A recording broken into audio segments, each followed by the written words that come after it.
चलो बच्चों, अब हम लोग AS10 रिवाइज करने जा रहे हैं। बहुत ही सिंपल AS है अपना, ज़्यादा कुछ है नहीं, ठीक है, सब सिंपल है यार, समझ रहे हो बच्चों। एक बार ठान लिए तो क्या ही सब यार।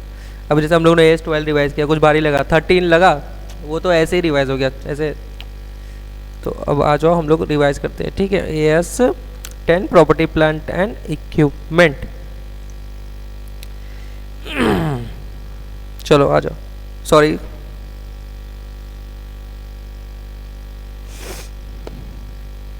देखो,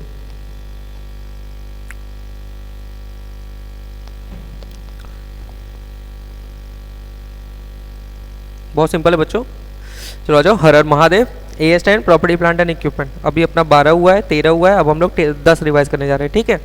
देखो ये तो बचपन की चीज़ है, इसमें ज़्यादा कुछ है नहीं, मतलब 11 12 से जो आप पढ़ते आ रहे हो वही सारी, मतलब CPT में जो आपने पढ़ा हुआ होगा वही सारी चीज़ें हैं, कुछ थोड़ी बहुत चीज़ें हैं, तो ज़्यादा कुछ है नहीं कि बहुत कठिन है, बहुत सिंपल है। आ जाओ देखो, AS10 PPE ये किस पे लगता है, ये सारे फिक्स एसेट्स पे लगता है, ठीक है, ये सारे फिक्स एसेट्स पे लगेगा। बस बायोलॉजिकल एसेट्स पे नहीं लगता, जैसे कि लिविंग एनिमल्स हो गए, प्लांट्स हो गए, बट ये बियरर प्लांट्स पे लगेगा। बियरर प्लांट्स कौन से प्लांट होते हैं, जो फ्रूट्स देते हैं 1 साल से ज़्यादा, वो हमारे बियरर प्लांट्स पे कवर होते हैं, ठीक है, याद रखना। ये PPE हमारा सारे फिक्स एसेट्स पे लगेगा, बायोलॉजिकल एसेट्स पे नहीं लगेगा, बस बियरर प्लांट पे लगेगा जो फ्रूट्स देते हैं 1 साल से ज़्यादा, ठीक है। आ जाओ बच्चों, और एक चीज़ ये भी याद रखना कि फ्रूट देते 1 साल से ज़्यादा, ठीक है, और जब तक ये ट्री फल देंगे तब तक ये बियर प्लांट, उसके बाद नहीं, उसके बाद अगर ये लकड़ी अगर आप बेचोगे तो ये PPE में कवर नहीं होगा। और maize and wheats are not bearer plant, ये जस्ट एनुअल क्रॉप्स, ठीक है।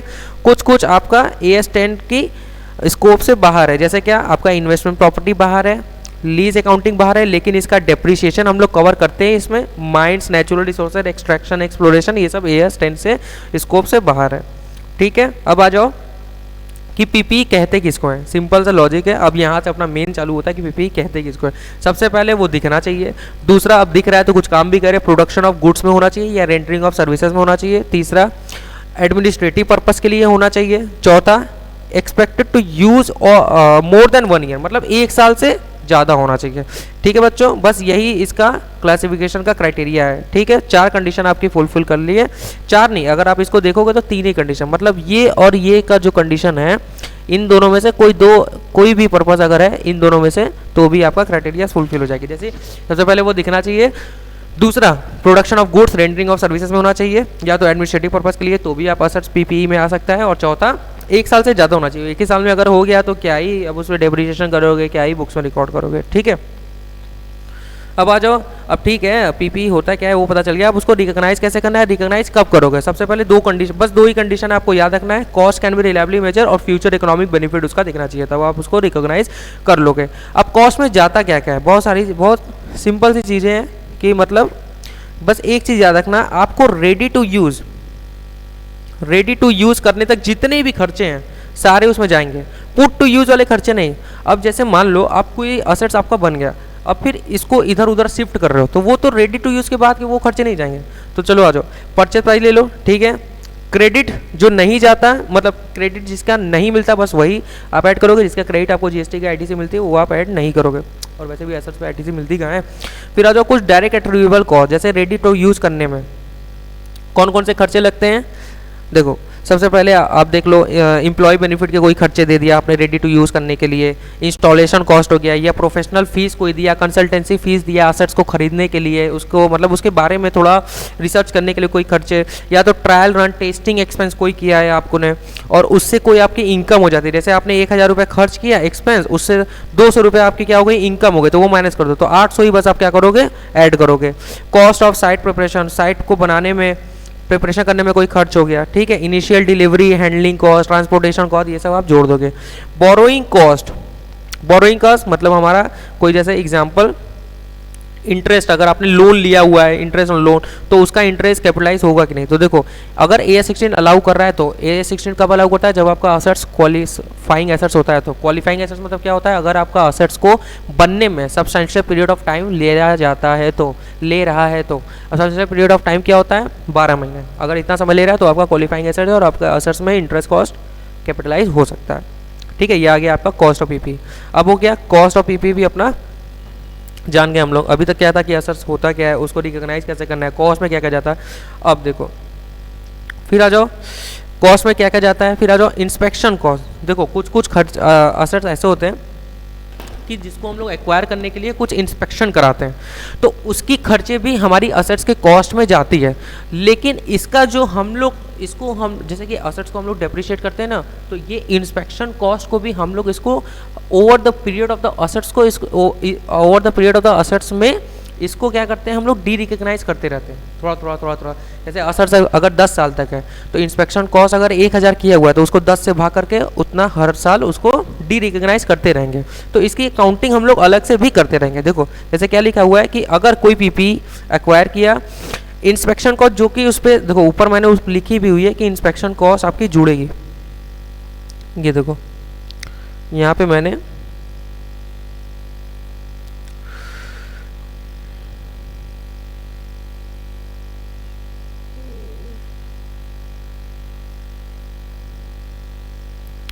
यहाँ पे ट्रांसपोर्टेशन कॉस्ट लगा, इनिशियल डिलीवरी कॉस्ट लिखा हुआ है, यहीं पे लिख लो आप एक इंस्पेक्शन कॉस्ट, वो भी आपकी जुड़ती है। ठीक है बच्चों, अब आ जाओ। तो इंस्पेक्शन कॉस्ट अगर आपने उसमें जोड़ा हुआ है, यानी inspection cost incur are already in cost of PP, मतलब वो पहले से ही जुड़ा हुआ है, तो उसको आप सच cost should be right of from PP over the period allow bye inspection. मतलब इसको कैसे आप राइट ऑफ करोगे, उसके पीरियड ओवर द पीरियड, मतलब अगर 1000 किया हुआ है 10 साल लाइफ है तो 10 से आपको भाग करके उसको हटाते रहना है। ठीक है, और अगर कोई आपको फर्दर इंस्पेक्शन कॉस्ट अगर आपको करना है, कोई और खर्च आपको करना है, तो इसको आप कैपिटलाइज कर सकते हो। पहले ही मैंने बता दिया आप इंस्पेक्शन कॉस्ट को कैपिटलाइज कर सकते हो। लेकिन D recognition of earlier inspection cost और मैंडेटरी, मतलब जो हर साल आप हटा रहे हो over the period of the life of the assets, इसको आपको हटाना बहुत जरूरी है। भले आपको मालूम नहीं है कि असेट्स इंस्पेक्शन कॉस्ट कितनी है, तो आप उसका क्या ले लो, एस्टिमेट वैल्यू लेके आप कर लो। ठीक है बच्चों, कॉस्ट में क्या क्या जाता है, कॉस्ट में क्या अभी इंस्पेक्शन कॉस्ट भी जाता है। ठीक है बच्चों, ये इसी से लिंक था इसलिए इसके बाद ही लिखा। अब फिर आता है ऑपरेटिंग लॉस नहीं लेते, जियो का, जैसे कि असेट्स उसकी रेडी, उसके नेटवर्क रेडी हो गए थे, उसने लोगों को दिया फ्री में यूज़ करने के लिए, तो इसका ऑपरेटिंग लॉस है, ये रेडी टू यूज़ होने के बाद है, तो ये खर्चे आप उसके नहीं जाएंगे। ठीक है, तो लॉस के बाद मैंने कौन सा पॉइंट लिखा है, ड्रॉल इसलिए इसके बाद ही लिखा है क्योंकि लॉस से ये कनेक्ट है। लॉस होता है तो लोग डरते हैं, तो डरने से ड्रॉल।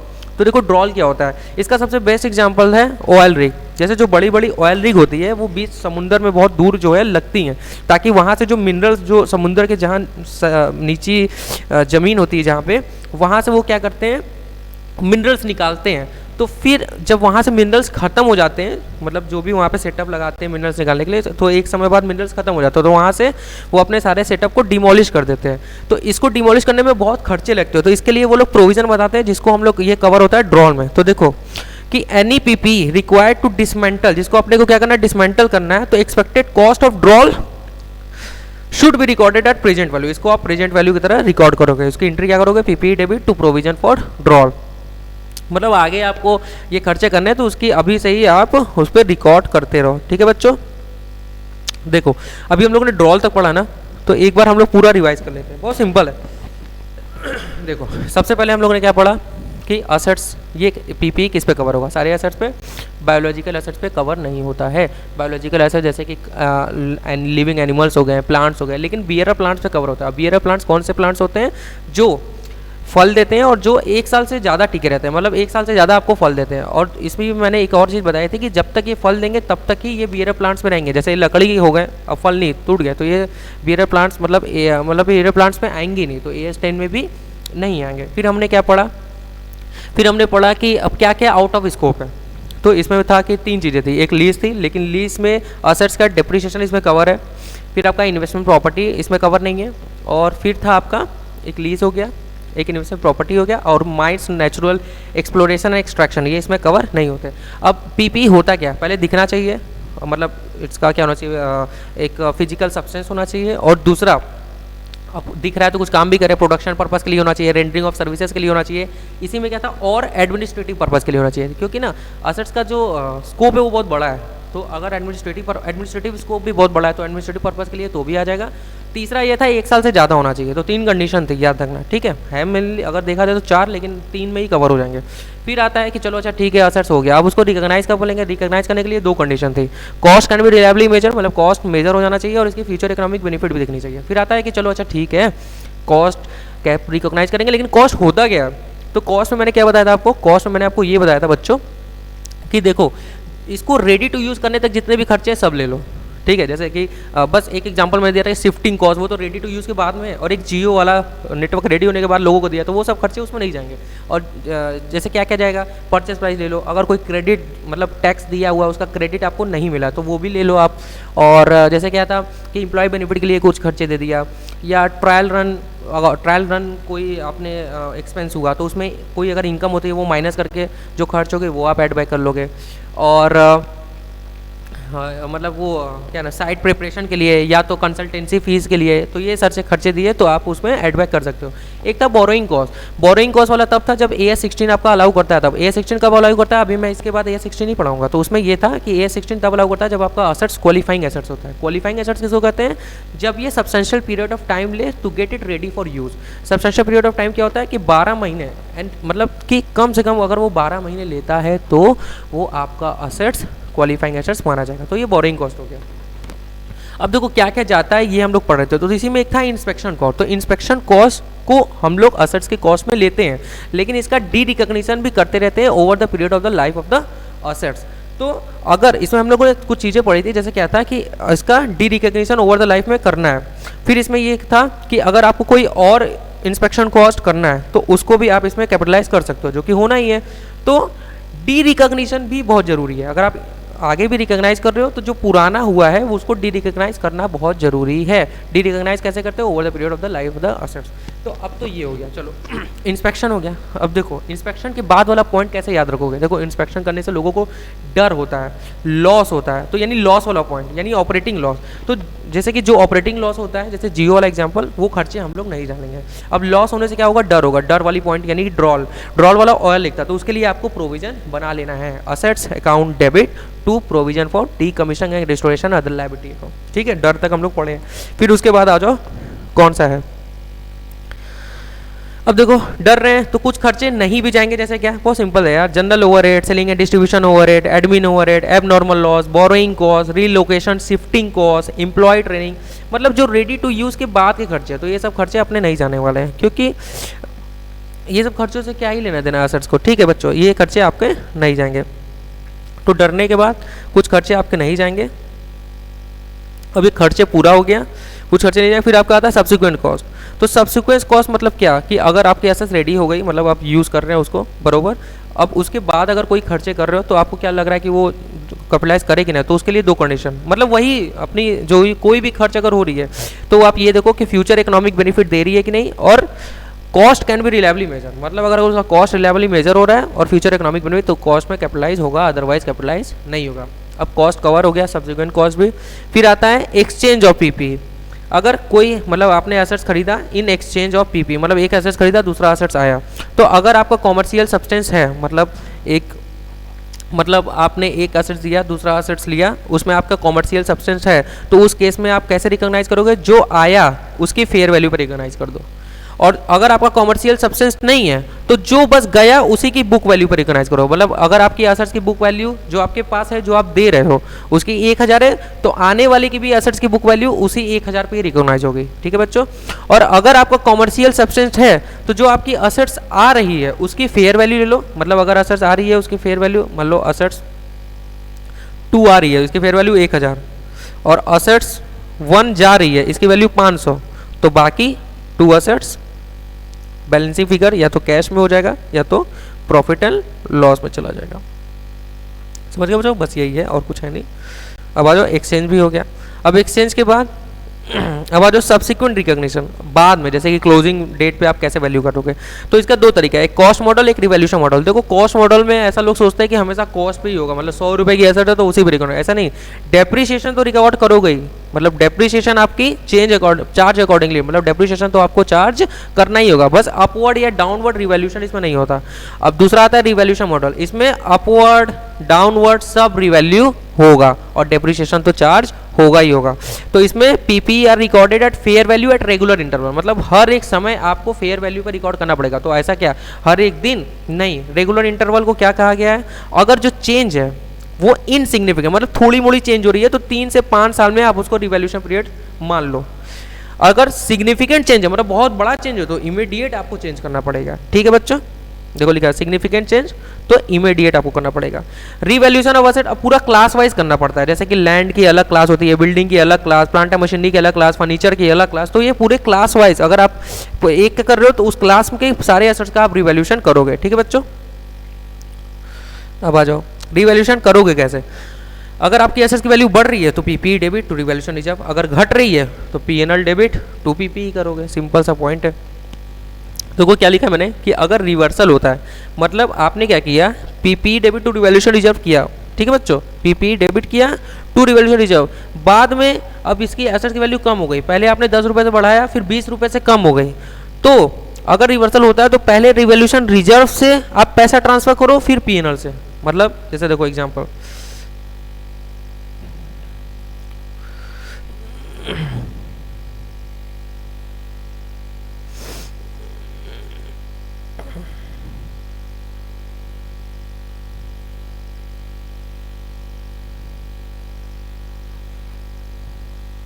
चलो देखो जैसे देखो असेट्स आपकी 100 रुपये की थी, आपने इस पर 10 रुपये अपवर्ड रिवैल्यूएशन किया, 110 हो गया, एंट्री हुई आपकी assets debit to revaluation reserve, entry किया।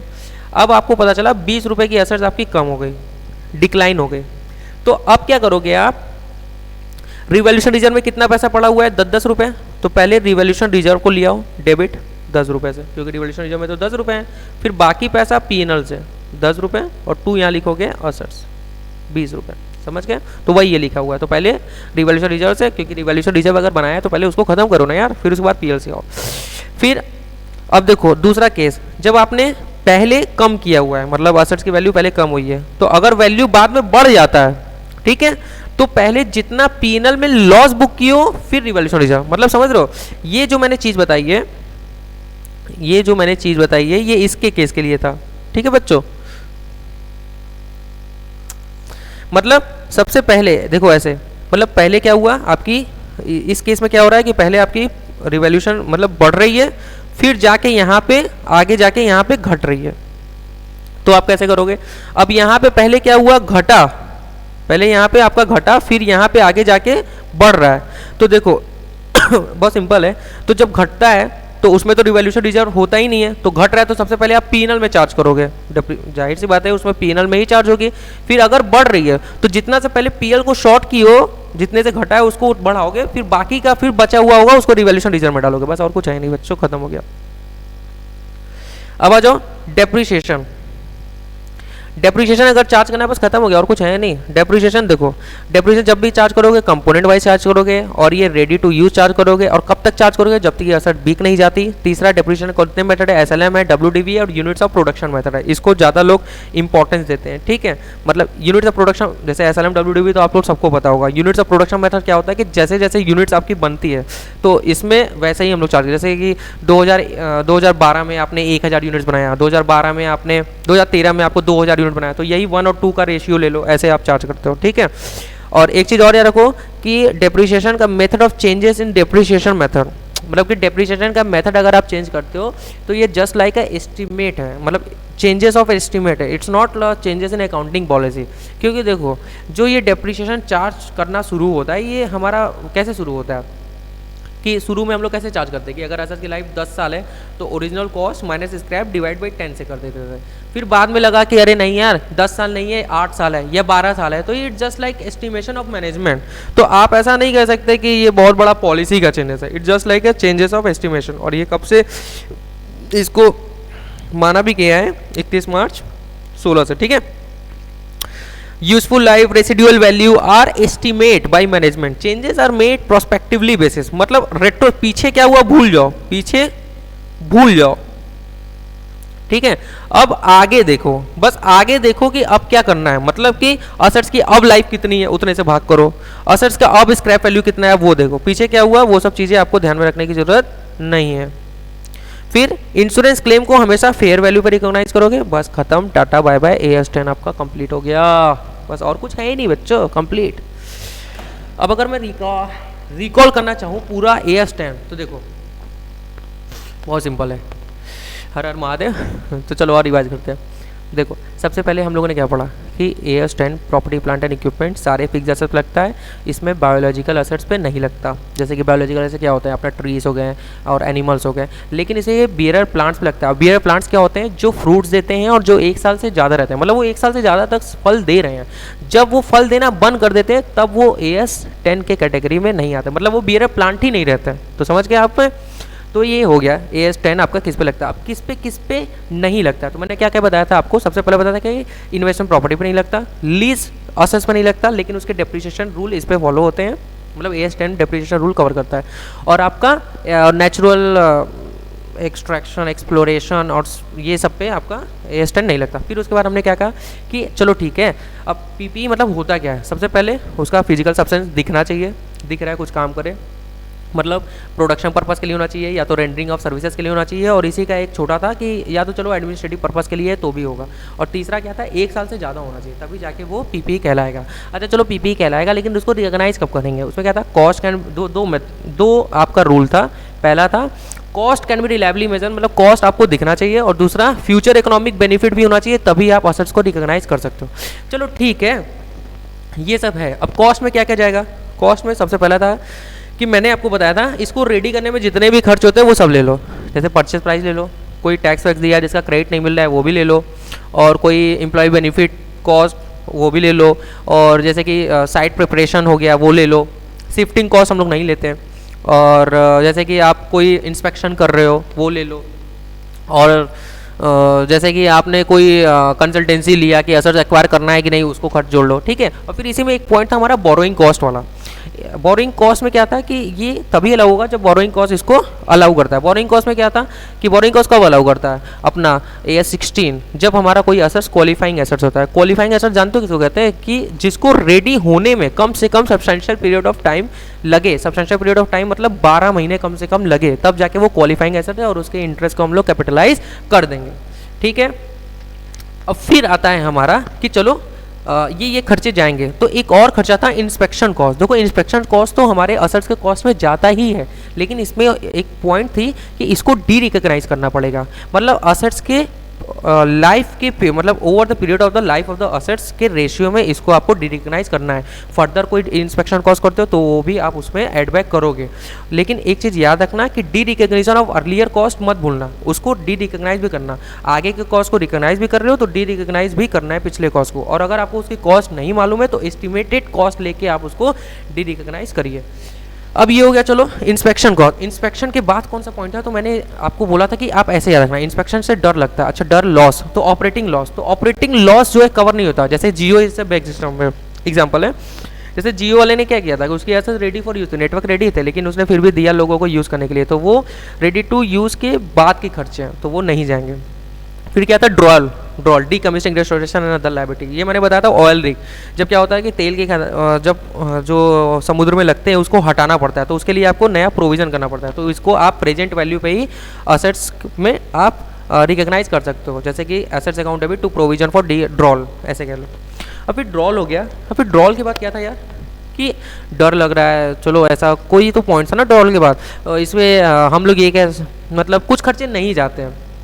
कौन कौन से, जैसे कि जिसका कोई मतलब, जिसका इसके असेट्स खरीदने से या रेडी टू यूज़ में कोई नहीं है, जैसे कि सेलिंग एंड डिस्ट्रीब्यूशन रेट हो गया, और आपका ऑपरेटिंग लॉस हो गया, एब नॉर्मल लॉस हो गया, और बोरोइंग कॉस्ट अगर AS16 अलाउ नहीं करता है तो ये हो गया। चलो अब आ गया अगर कोई सब्सिक्वेंट कॉस्ट अगर आप रिकॉर्ड करते हो, मतलब कोई खर्च होती है तो देखो अगर बाद में भी अगर आप असेट्स के लिए कोई खर्चा करते हो तो उसको रिकॉग्नाइज करने के लिए वही जो हमारे पहले रिकॉग्निशन के कंडीशन है वही cost can be reliably measure और फ्यूचर इकोनॉमिक बेनिफिट। तो अब ये भी हो गया। अब कोई असेट्स आपने दूसरा हमने इसका दोबारा पॉइंट एक ये था कि अगर कोई असेट्स आपने कोई एक्सचेंज में खरीदा तो इसमें 2 पॉइंट्स है, एक कॉमर्शियल सब्सटेंस है, एक कॉमर्शियल सब्सटेंस नहीं है। तो अगर कॉमर्शियल सब्सटेंस है तो कैसे रिकॉर्ड करोगे, जो असेट्स आया उसकी फेयर वैल्यू पर रिकॉर्ड करोगे। और दूसरा अगर आपका कॉमर्शियल सब्सटेंस नहीं है तो जो असेट्स गया उसी की बुक वैल्यू पे दोनों ही असेट्स रिकॉर्ड हो जाएंगे। बस सिंपल खत्म हो गया बच्चों, और कुछ है नहीं। अब आता है कि असेट्स का रीवैल्यूएशन कैसे करते हैं। तो 2 मेथड था, मतलब असेट्स की वैल्यूएशन आगे सब्सिक्वेंट उसका रीवैल्यूएशन कैसे करते हैं, ठीक है। तो उसमें था दो method, cost model, revaluation method. तो कॉस्ट मॉडल मैंने ये बताया था कि बच्चे हमेशा बोलते हैं कि इस पर डेप्रिसिएशन चार्ज नहीं करना है। अरे बच्चों डेप्रिसिएशन चार्ज करना ही है, बस अपवर्ड और डाउनवर्ड रिवैल्यूएशन इसमें चार्ज नहीं करना है। अब आता है रिवैल्यूएशन मॉडल। रिवैल्यूएशन मॉडल में अपवर्ड और डाउनवर्ड दोनों ही चार्ज होते हैं, डेप्रिसिएशन तो चार्ज होता ही है, अपवर्ड और डाउनवर्ड भी उसमें चार्ज होते हैं। तो इसमें ये था कि अपवर्ड अगर रिवैल्यूएशन होता है तो एंट्री क्या होगी, PPE debit to revaluation reserve. तो अगर मान लो पहले आपने असेट्स की वैल्यू को बढ़ाया, फिर असेट्स की वैल्यू अगर घट जाती है, तो पहले जितने से आपने रिवैल्यूएशन रिजर्व को बनाया हुआ है उसको यूज करो, फिर अगर उससे भी नहीं यूज हो पाए तो पीएनएल से यूज करो। ठीक है बच्चों। फिर आता है कि असेट्स की वैल्यू मान लो पहले गिरी फिर जाके उठ रही है, तो पहले जितना आपने पीएनएल में लॉस बुक किया है पहले उधर प्रॉफिट बुक करो, फिर अगर पैसा और बचता है तो रिवैल्यूएशन रिजर्व में डालो। तो ये हो गया रिवैल्यूएशन। मैंने कुछ पॉइंट्स आपको बताया था कि रिवैल्यूएशन कब करोगे। तो देखो अगर रिवैल्यूएशन मतलब changes in fair value insignificant है तो 3 to 5 ईयर में आपको चेंज करना है, और ये पूरे क्लास वाइज चेंज करना है। जैसे क्लास होता है, जैसे एक प्लांट मशीनरी की अलग क्लास, लैंड की अलग क्लास, बिल्डिंग की अलग क्लास, फर्नीचर की अलग क्लास, तो पूरे एक की चेंज तो पूरी क्लास की चेंज होगी। ठीक है बच्चों। और अगर सिग्निफिकेंट चेंजेस हुआ तो इमीडिएट आप चेंज करोगे। तो अब आपका डेप्रिसिएशन भी हो गया, रिवैल्यू नहीं अभी डेप्रिसिएशन नहीं हुआ। अब देखो डेप्रिसिएशन अभी तो ये हो गया, सब्सिक्वेंट वैल्यूएशन कैसे करेंगे। अब आता है डेप्रिसिएशन। तो देखो डेप्रिसिएशन का मेथड 3, एसएलएम, डब्ल्यूडीवी और यूनिट्स ऑफ प्रोडक्शन मेथड। और डेप्रिसिएशन चार्ज करेंगे वो भी आपका आइटम वो था ना आपका कि पूरे क्लास वाइज उसका रिवैल्यूएशन होगा, वो हमने बताया। और एक पॉइंट था अभी मैं बताता हूँ उसको। तो चलो ये तो हो गया कि चलो डेप्रिसिएशन के कितने 3 मेथड है।